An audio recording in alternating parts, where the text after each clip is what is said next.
Gimana menyikapi pawang hujan? Ini dukun, penyihir. Tahan dipanggil. Taruh telur di belakang rumah, taruh keris, taruh segala supaya nggak hujan. Jinnya yang jaga rumah itu. Untuk apa? Ada acara hujan, biarin hujan, akhi. Rahmat dari Allah. Kenapa ya?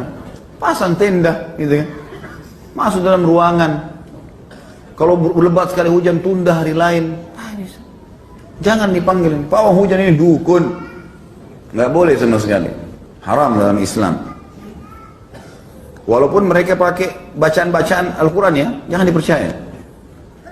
Paling sedikit itu tanam telur di belakang rumah, taruh apalah batu kerikil sekian banyak dan segala macam khurafat semuanya.